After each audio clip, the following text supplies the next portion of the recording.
Hi, everyone. Welcome to episode 31 of This Valorant Life. In this episode, we are continuing the Playbook series. This week, we're going through Haven and we are looking through the lens of how do you create a playbook from a Recon Initiator. So, maybe with that, Adam, let's just dive in. We're going to start on, I think, attack, right? So, if we're going to start on attack for a Recon Initiator like Sova, do you have a preference on Sova? Is it more util related, or do you think it would be more map dependent on where you want to tell your teammates the sites that you want to hit? Like, how do you think through that as an initiator? When picking a bomb site as an initiator, you want to pick one that requires the least amount of friction to call, right? So if we look at Haven, for example, it's very easy to call a C rush, and it's a little bit harder to call an A rush because it splits off into two separate lanes. So when thinking about this, the first instinct is simple is good, and you want to be able to help the most teammates as possible with your util, right? So think about Sova or initiators in general as being an escort, right? You're escorting your teammates to the bomb site and taking the bomb site. So with C long, your util affects all four of your teammates. But if you were to say do a garage split and you're doing like multiple people long, multiple people garage, and you go garage, your long teammates won't have your util, which might not be great. So something that some people do will dart garage and then they'll run back and then drone long just to kind of, figure that out. And that's also the pattern you do on A as well. You dart long and you drone. But I guess to answer the question directly, simplify the path, and if it's one lane, then you can kind of util dump that lane a little bit easier. So then maybe we'll start off with C then. If we're starting off going C and we're all kind of grouping up C long, how are you thinking through your recon util? Are you using drone right away? Are you droning from back here? Or are you droning from the kind of the pocket? And then how are you thinking through drone timing versus your recon dart, especially for as it relates to your duelist? How are you thinking through the timing of that? Yeah, so good question. And because we were trying to relate this to all maps, I'll try to give a little bit more of a broad answer to this. Drone is good against ops typically, because if you were to dart, potentially one player on the defending team will break the dart for the opper, and then the opper will just get the free kill. So starting with drone is very important against oppers, and that also means that the sight hit is going to be a little bit slower, which makes sense. But if you wanted to call like a super fast strat, for example, and your teammates were like using a bunch of util at the start, they just wanted to run it down, that's when you would that's when you might dart off the rip and then go into that cubby, in this case, in order to use drone. Because if you start with the drone, they might be running a little bit too fast. Or if you did want to drone right off rip, you would probably cancel it halfway as soon as you clear the op angles, cancel it, and then transition into your dart. Because timing is super important as an initiator. How does it change in terms of your playbook with like a pistol round versus a rifle round? Like on the pistol round, obviously it's just the one round on attack and defense, but it's such an important round because it essentially gets you two. You have less util. The game is a bit different. Like, how are you thinking through your playbook as an initiator on that round versus by rounds? It's a good question. So as Recon Initiator, Fade or Sova, your dart is free, right? So most of your strats is going to revolve around darting and then just running with your teammates gun out, and then you're just looking for trades. But you have the option on Fade and Sova to then purchase a Prowler or a drone. So if you were to go down that route, then you're probably not looking for duels. You're just looking more so to escort your teammates as safely as possible. And the thought process behind that is, if you were to do that, is if it feels like it's required. So like it would depend on the area, but like let's go back to Haven. If it's like a 2-part hit, then if I'm going A, I might consider buying drone because I can only use my dart for long. But then there's a second lane for short, which that drone might be useful. But if we were doing that strat and we're all 5 going long and we don't want to do anyone short, then I'm probably not going to buy drone. I'm going to buy shock darts, maybe for trips, maybe for back sight, but that would allow me to increase my firepower because we're going together. So if we're going back to C long then, as we think about um, like a typical A hit then or C hit, we're gonna drone. Um, I know there's like the god spot. I think it's like here for the ping, right? Yep. For the recon dart. How are you timing that recon dart with your duelist on entry? Like, and how does that change So depending on whether we've got like a choke smoke versus not a choke smoke? that's a good question. Ideally, the timing is your dart lands roughly around the same time when your jet dashes Okay. in. Because if it's before, your jet won't be able to shoot through the smoke and get kills.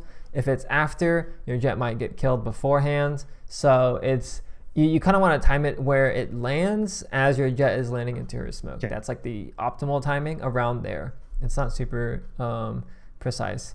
But if we're going to this Haven C-Long example, you might release your dart when your jet's around Okay. here with that god dart because it bounces off the left wall. Okay. But if you are doing, say, like a straight dart where you just throw it back here to clear plat, then you might wait slightly longer because there is no bounce, so it's just landing directly. You might like wait till your jets say here. But I will be honest, I think the timing of your dart is less important if there's no smoke, right? So if there's no smoke, you could technically just dart off rip and then just run it down because they wouldn't be able to cross back, right? So let's say we dart back plat and there is no smoke and an omen is spotted here. Let's not actually use omen, let's use Reyna because Reyna can't cross for free. Then we know Reyna is stuck left side, and then if there's no smoke here, secondary teammate might be holding that sight line. So let's say Killjoy, and then now the Reyna can't cross from the left back to the right, Yeah. right? But if there is a smoke there, then we need to be really sure that we're going out as soon as the dart is pinging because we don't want to get that info when the Reyna is pinged on the plat. Mm-hmm. Make that assumption that she's still there when she could have just walked all the way back to the other side, and then we're still looking to the left. So I guess TLDR, the timing is more important if they have a vision denial. And then, as we're thinking about just hitting the site itself, when we're trying to support the duelist, obviously, like in this case, like let's say Jet's just dashed in. Where's Jet? Jet's dashed. I can't say that word. Jet has dashed into her smoke. Are we kind of supporting her on these fights, or are we trying to clear the angles that she isn't? Maybe she's already cleared, but is no longer looking at. Like if she's already dashed in and she's fighting like back container, like are we still looking at logs and looking at garage, or where are you looking at as, like, let's say you're trying to be second in after the duelist, trying to support the duelist? Yeah, that's a very good question. I will give a general answer in the sense that normally your crosshair should be on the flood, right? So the edges of the smokes, right? Potentially running out garage smoke, or maybe this logs angle here, like at the logs angle, they would be running out spawn like this to get here. Like you're looking for those angles that where they would have dodged the util, and then they kind of are repositioning into that spot. So really quickly, let's just say this omen blind cleared all of right side. We would still be looking right side because our scan is no longer there and we aren't getting updated info. So as you're coming through as the Sova here, your crosshair should be towards the right, towards garage, towards logs, Okay. potentially. So that's a very good question. The only time that would really change is if you have an opportunity to fight the agent that your jet is also fighting, and maybe the rest of the space is somehow secure. So this is, how do I explain this? If a choke is completely blocked and it's impossible for them to go out of, then of course you aren't going to look at it. So I'm just going to quickly jump over to Ascent because actually this makes sense. If we go to A site on Ascent really quickly, normally the A rush is smoke here and then potentially Heaven smoke. So your Sova, if you're playing Sova on here, you would actually be looking towards Heaven, maybe towards Tree, right? There's a gray area there because there's two chokes to look at. Whereas on Haven C site, you don't have that.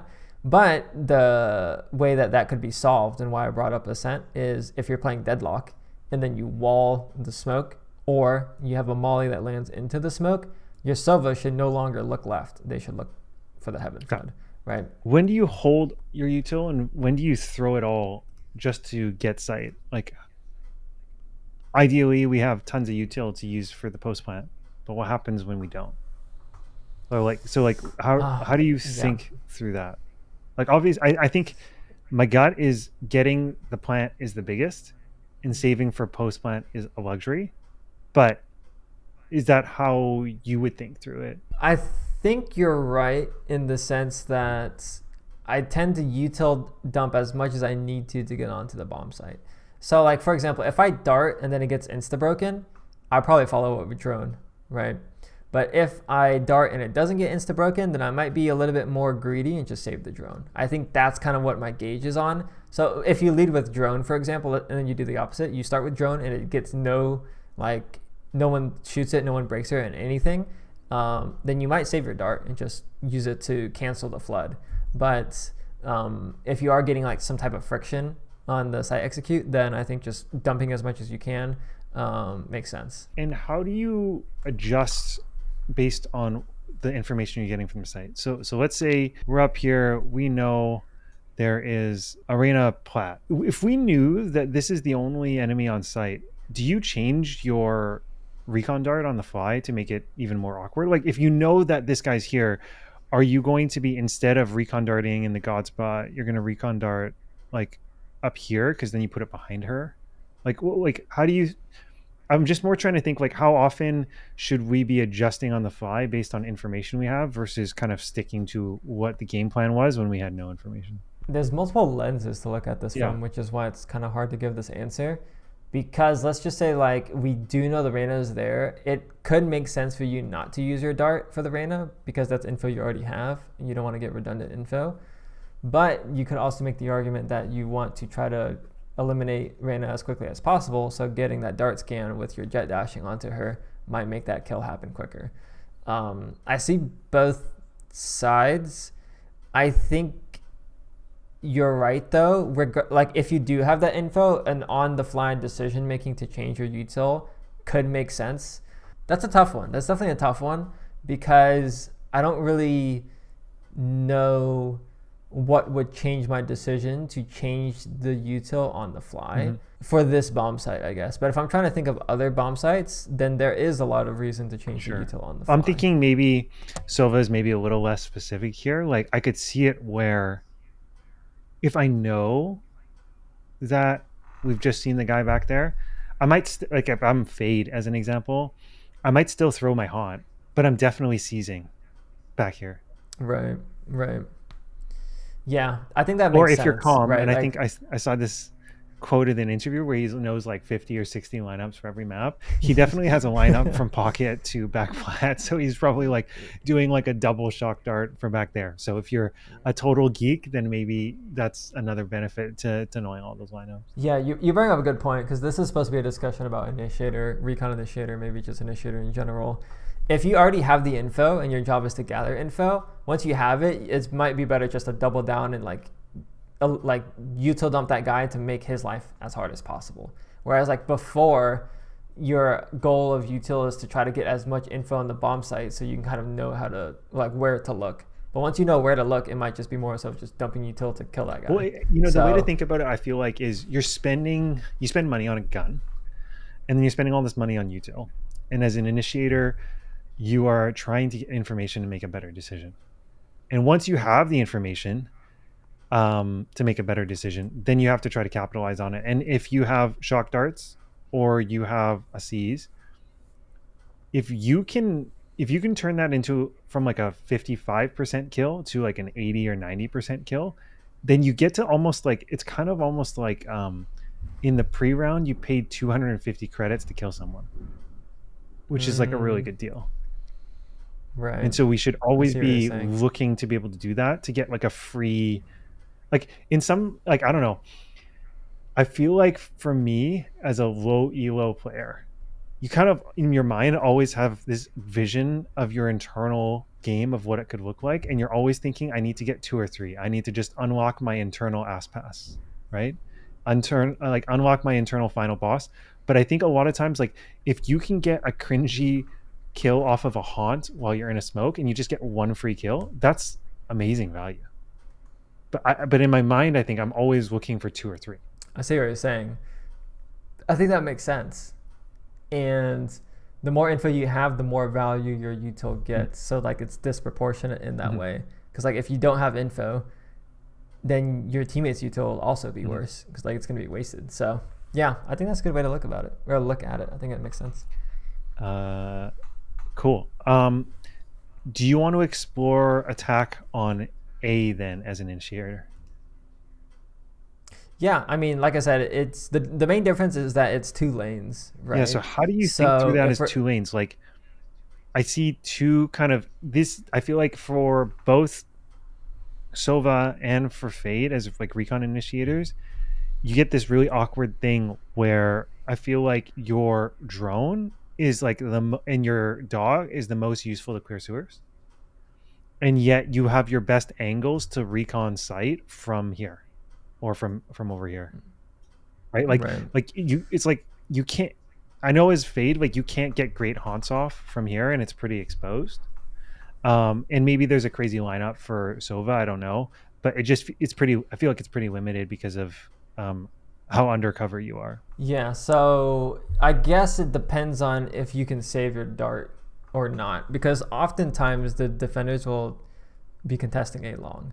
So let's back up a little bit. There's a lot of patterns in a lot of maps where you have to take the neutral space before you can actually take the site. So because we're the escort and there's a lot of fights that happen in the neutral space, you might have to actually use all of your util to take the neutral space and rely on your teammates' util, maybe your second initiator, or maybe like a controller, like an omen blind or something, or maybe duelist util, I don't know. But all the other util in order to take the site. Okay. So it's more important here to be like, okay, dart long, drone short, have nothing for the site hit to ensure that we can actually get to that stage. Got it.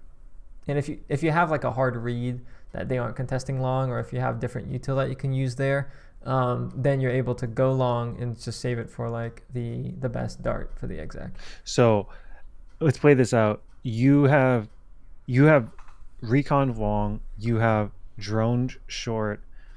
You're about to hit the site. You've got nothing left. Well, you've got a couple shock darts maybe, but like at that point, are you playing like Brim after he's used all his smokes? Like, are you like right behind your duelist? Like, what's the thinking on how you're playing at that point? Yeah, so there's a couple of ways to look at this. Your job is complete when you use the util. When you use your dart and your drone, your job is done, right? So like you're saying with the brimstone analogy, you could just go gun out and shoot your gun and just look for fights. That is an option. Option 2 is I've used all my util. I can now transition into a lurk role, which is what Calm does. He uses util for the team and then just goes and lurks for timing. Well, if you look behind you, he's actually flanking you right now. Exactly. He's in the smoke. He's in the wall. So you could go down that route.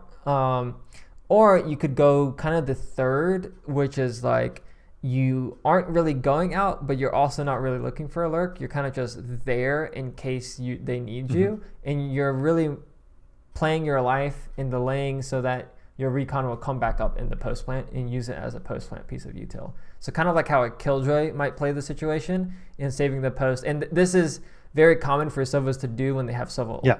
Right? They're gonna use their ult. They're gonna use all their util to get onto the site. Play relatively passive. They're not gonna go for a lurk. They're not gonna go for like a deep site position. They're just gonna play like towards the mains and then dart plus ult in the post to play time. No, that makes sense. Is there anything we didn't talk about on attack that you feel like we should have talked about on just kind of thinking through the concepts of building how you want to play hitting certain sites as an initiator? We mentioned, I guess, looking like where you look for angles when your duelist goes in, but like actual pathing. And I guess like that might be worth talking about. So let's say we go C real quick. I'm just gonna shift this over to C site. Like let's say like we're hitting C. Your jet decides to dash towards mid site, left side site, and he's going to path like this. Like this is his path. But the alternative would be going right side like this, right? So you kind of have like a fork in the road here, and your pathing as Sova, if you're second, third in, should be dictated by which direction your jet goes. Like it's not going to be the same every single time that you go in. Right, so in this case, let's say your jet does go left, you might consider going right if you want to pinch the guy backside in order to create a pinch. But there's also the argument of just following the duelist routing, because it makes like the space that they occupy is already clear, so it makes your life a little bit easier. I think both are viable options, but you need to be aware of what your decision is based on where your duelist goes, and that should be a conscious decision. Oh, my jet dashed here, I'm going to go with him because of XYZ. Or my jet dashed here, I'm going to go opposite of him to get more space because I feel like we need it. But if you don't recognize where your jet is dashing, then you're kind of just running in there and hoping for the best. Is that a playstyle decision, or do you think there's like optimal decisions based on other factors? Yeah, that's a tough one. My gut instinct wants to say that there's optimal decisions based on factors, but I also find that if you, for playstyle circumstances, some people just do like if they're a safe player and they just follow the duelist because that's safer, and they do it well enough, then that might just be the better option. So even if there is an ideal, it might just be better to play into comfort in this situation if it's not marginally like better than the other. Like if it's just like, or like significantly, not marginally. If they're somewhat similar in outcomes, then you might just do what's more comfortable. But yeah, that's a very hard one, because even just when I'm thinking about Recon Initiators, you have Rians, who's like a really good Recon Initiator. He plays a completely different style to, say, a Hiko, like the old Hiko. Hiko played really passive, right? In my opinion, I think the aggressive initiator routing is better, but I'm also biased because that's how I play, and I'm a duelist player. So yeah, I feel like maybe my opinion's a little bit too biased on this. I think, but what I'm hearing is that you want to be on one of these two tracks. Like if you're not committing to one of these, you're kind of throwing a bit. Like you want to be either on the butt of your duelist to trade and to take the space, or you want to be aggressively pinching with him so that you can take advantage of the chaos he's causing, right? Like if we're kind of standing mid-sight, that's not what we want to be doing unless 2 or 3 people have already gone backside. Right.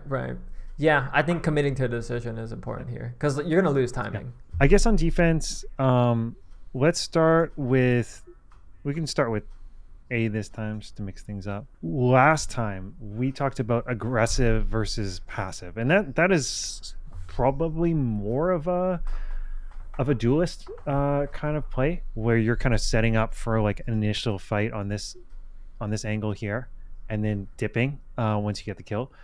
Are you doing that as an initiator or never doing that?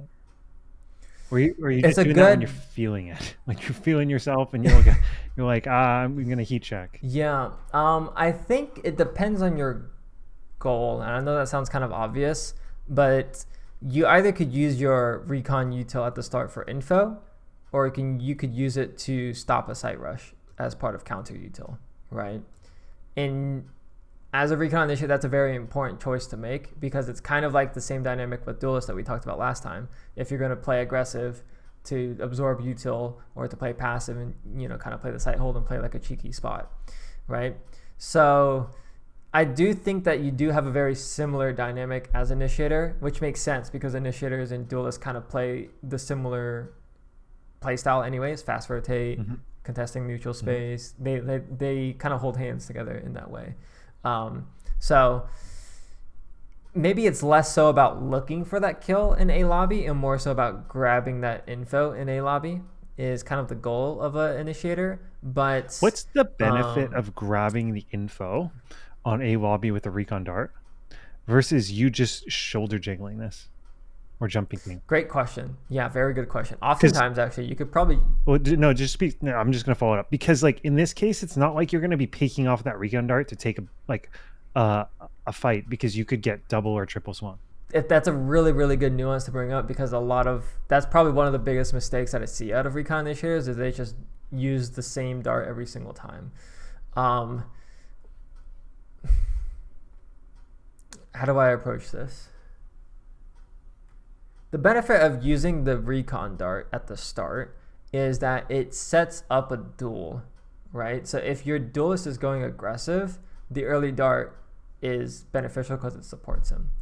If you're playing alone, then using that recon dart at the start might be beneficial if you want to get the orb, or if you want to push up to that, like if you actually actively want to push up at the round start, because it gives you more constant info. But if you're playing a more passive, you don't want the orb, your jet's not fighting, you might be better off just holding your dart and just shoulder jiggling. So like that, like you really want to be, it's like a pair, right? Like it should be like if this then that. Like if you're just reconning and the plan was to fall back anyways, then you didn't need the recon, because the constant ping effect doesn't really do anything for you. If you're going to do the recon, then you're going to want to jet in sewers with the op to get some cheeky play and then dip, right? Or you're going to use that to take space. But if that's never the plan, Exactly. it's suboptimal to be using it that way. Yeah, the one situation that might make sense to dart early, even if you're just playing for info, is if they are using vision denial util. So like Cypher Cage the cross, Got it. like here, Got it. or yeah, something like that. Then you might want to dart just so they don't get the time. So there's layers. Short. Yeah, Right? So you're shoulder jiggling. They realize you're shoulder jiggling. They want to make you use util, so they use the Cypher Cage, and then there's an element of like tit for tat. Like you need to be able to not give up more than you need. Oh, actually, now that you're saying that, I feel like that brings us back to attack for a second. So you know how we were saying at the very start of using dart plus drone to take neutral space? If we know that the enemy team isn't using util to contest us, sorry, back at A site. Sorry, we're at A site. Yeah. So if they aren't contesting that space and the dart is just like getting broken every single round, maybe it would be better to say the opposite. Maybe the dart is just double scanning every single round, not pinging anyone, and we know that they're just turtling on the bomb site back at A Heaven. Then you might not even want to use util at the start and just like contact up all the way, and then use your dart for the hit, if that makes sense. So there's definitely that piece of it too, and you talking about that on defense just made me bring that back up. That makes sense. Okay, flipping it back over. Okay, so now we've talked kind of through util for a lobby. How are you thinking through how to play A as an initiator? We kind of talked about this before the call. Like, how are you positioning relative to your teammates? And is this unique to an initiator? Are we playing together on a lane, whether that's sewers or long, or are we just kind of splitting up? Yeah. Okay. So the correct answer, probably that most people have heard of, is to double up with the teammate. There is layers to that. So let's say like we start long and darted, and then your jet sewers and you dart. You probably don't want to stay long, but you didn't also start sewers with your jet. Yeah. But like you would then regroup to your jet to play sewers. So that's, I guess, the layer that I'm trying to talk about here. But initiators do best when they're next to a teammate because their most important asset is using util, which requires them to not have their gun out, right? So you almost need a bodyguard, but you're also setting them up for a fight. So it's like a really important dynamic. Oh, the duelist is holding for you while you're using util, and then that util you use lets them go forward to go for a fight. Sure. The opposite can be true. Once you set them up, you kind of ping pong back. So you set up your duelist, he takes a fight. Now that he's taken a fight, he's gathered like aggression, and then now you can take your fight, right? So it's like a really good ebb and flow there if you can kind of find that as an initiator. But to kind of answer maybe the question in terms of positioning a little bit more directly, if your jet falls back, you probably have to fall back. If your jet goes forward, you probably go forward. Now, if your jet falls back and you fall back and we're just getting util dumped, then you might want to make the solo play to keep fighting. But there's definitely layers to that too. So I think there's on a map like Haven, I feel like you get flooded, or they're hitting C, or they're doing some sort of default. In the case of a flood, if you're thinking ahead and you're planning ahead for that, what are you what are you calling for, and how are you thinking through that? Like, we already talked through this. If you've watched the Haven video, um, Adam talks about this kind of like sight smoke here that allows you to kind of hold sight and play around and in the smoke, because it makes it really awkward. The sewer attackers can't join really with the long attackers, and so it gives you lots of options for sight. So like, I feel like this is my one comment is, if I'm playing A and I know they might flood, I am kind of pre-rounding with my controller that if I call for sight smoke, this is the smoke I'm calling for. Because in the moment, I think it's going to be too hard for me to call for this specific smoke. But if I can ping it before the round, then they know what I'm asking for. So is this kind of sight smoke kind of protocol? Is that something that um, you can do on almost every bomb site, or is it on specific bomb sites? You can do it on most bomb sites. I think like there's only a handful that you might not ask for one. Like a choke smoke might be better. Like Abyss A site, like you might just ask for a choke smoke. But on sites where they can kind of get out of the choke relatively easy, mid site smoke to split it is good. Okay. That is good to call for. Maybe another layer to this is, if you're playing Recon Initiator, calling for smokes is always good because you can shoot them through the smoke, right? So another reason why this mid-sight smoke is so powerful is because the common dart to stop the rush is on this wall. So this allows your graffiti player to now help your long player, which before that might have not been the case, right? So you can now have the cover, dart, fight long, get that spam kill, and make it really uncomfortable for them. So that's a very good thing to do. If that's the plan that you're going with to do that mid-side smoke, that might be a good thing to save your recon and just go for the shoulder jiggle at the start. And they'd be like, oh, I'm just playing for info. If they come A, can you smoke mid-sight? I'm darting for when they hit. I'm going to play for the flood. So that's definitely a good thing to bring up. It's a very strong thing. Like you would probably have a very high success rate on playing the A site if we were able to coordinate to that level. This is like super high level for sure. Okay. What would be the other kind of ways you would play this site that maybe would still be effective, or that would come into mind for you? So you could just fight A long to die, or like to get kills. So that's probably the simplest, right? You dart early, your jet's with you, he might cross bricks, you break their Sova dart, and then you're kind of just brawling here. You take a duel off, you like kind of jiggle for your jet kills the omen, say this omen, and then after that you go for a fight, and then like you're ping-ponging off of that aggression, right? So that's probably the most common way to play it, is you just fight for a lane. The second way to play A is kind of what we talked about earlier, is like your jet sewers, you dart for him, he goes for the fight, you go back, regroup sewers, and now you're just playing to hold short. That's a really good strat as well. And then I guess the third, which is kind of what you're talking about, is the mid-sight smoke. But if you don't do that, the bigger umbrella idea here is just playing for sight instead of playing for a lane.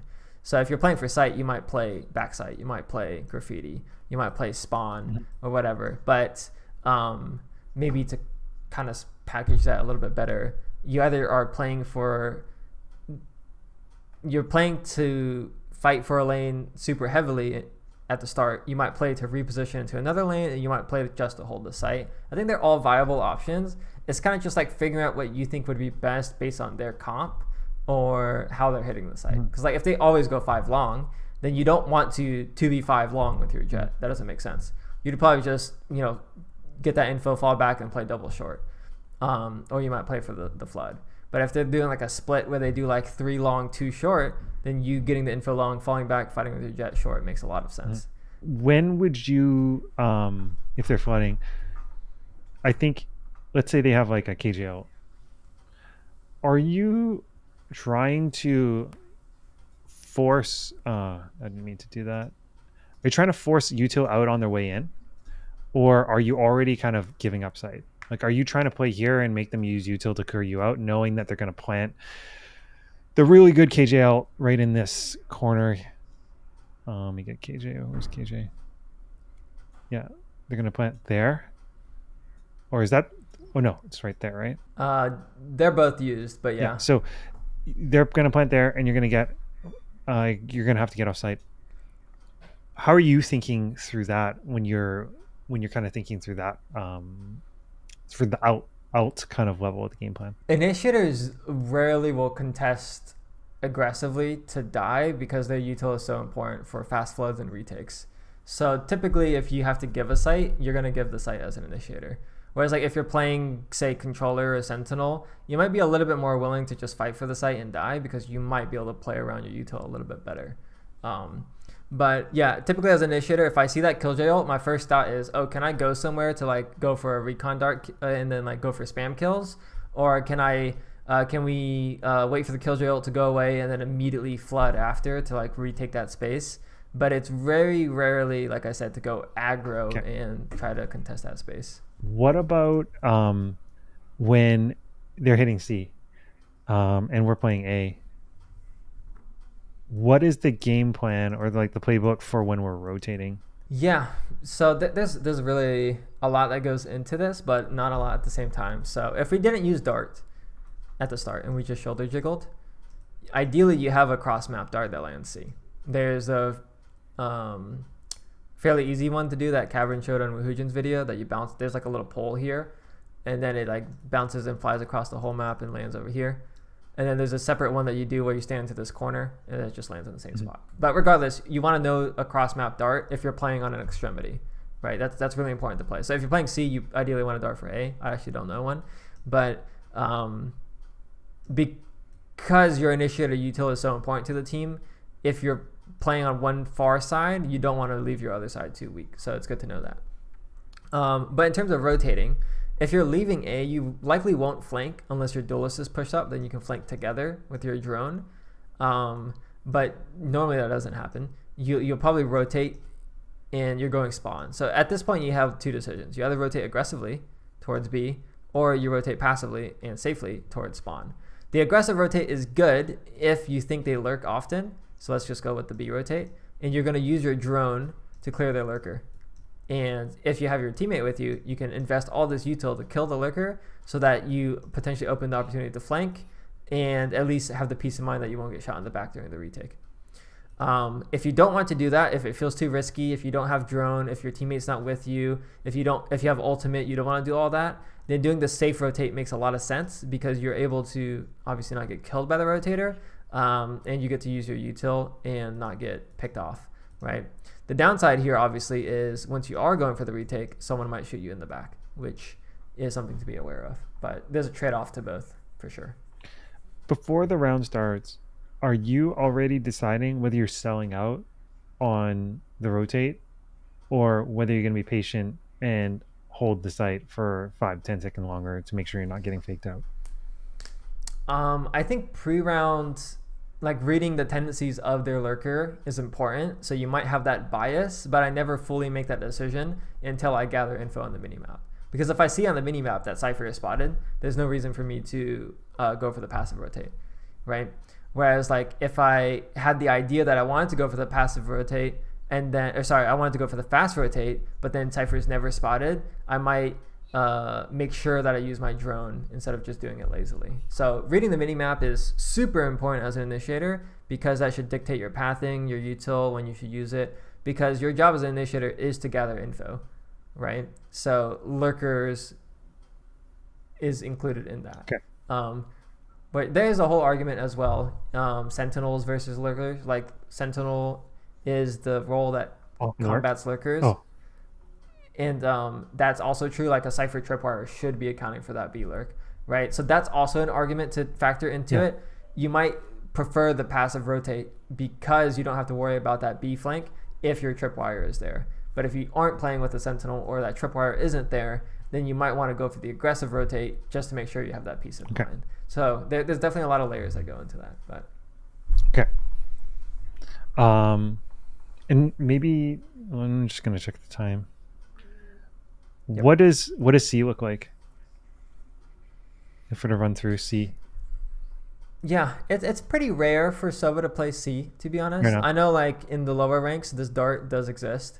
But you do get a lot more value, in my opinion, when you play the Sova Garage or B. Okay. Because you're slightly faster rotate towards A. But there's also pretty good spam spots, right? So if you're playing Garage, you can spam Garage. and you can contest it a little bit better. It's a pretty small area, so your shocks, your Mhm. darts are good. And then you can simply just rotate from garage or B to land your dart Mhm. here. Or if you're a little bit earlier, there's like a little branch above the little choke here that scans above their head. Yeah. That one's really good. But So you're playing yeah, more Sova as a rotate when you're over here. yes, and actually I can explain why. When you play A, it's because you don't want it's A lobby starts as one lane, and then as soon as they make it past A Two lobby, lanes, yeah. it spreads into 2 lanes. So you want to play the Sova there because you can contest that space to try to only leave one player here. Whereas like C long is always one lane. So if you do want to start C long as Sova, that means that you're fighting and taking this lane Okay. aggressively, and that might mean like your jet would push down or something. Cool. It's good. I feel like we kind of handle like a lot of the thinking around like how to play as an initiator and how to like think through how to like build your playbook for different sites. Yeah. One thing I'll quickly Mm-hmm. add, because I kind of had this revelation with a client of mine, like we kind of had it together. Um, Initiators, some of them fall into the habit of only using util for teammates and not having util for themselves. So that's kind of implied in the name, is your job as an initiator is to initiate your teammates or set up your teammates. But another way to think about that is being a battle initiator and using your util to initiate your own fights. And I find that that piece of gameplay is left out a lot when I look at initiator Sure. players. They just aren't selfish enough, and they're too selfless. Now, some people have the opposite problem, but in my experience, it's a lot more rare. Okay. And so that would be as part of your game plan as an initiator is to play off this site smoke. Okay. This smoke, sit behind it in a safe spot, have it ping off in a really hard to shoot spot, and get one spam kill. Right? Yep. Just playing for yourself or playing or supporting your teammates. But I think Yeah. you're really trying to get one kill there. We're trying to get the kills out. So like that dart is in vicinity for us to get the kill, and oftentimes there's a lot of times where we'll throw a dart that's like kind of in our vicinity, but not to get us a kill. And I think this is a good example to show that that dart is for us to get a kill. Cool. Well, everyone, thanks for joining for this week for the initiator run through of the playbook. If you like this series, please let us know. This is the second one we're doing. We did duelist last week. The plan would be to do initiator part 2 and focus on a flash initiator, so probably someone like Gecko on another map, just to kind of get a different flavor for what that a flash initiator can do relative to like a recon initiator. So thanks again for taking the time. We really appreciate your support, and thanks for tuning in. Thank you.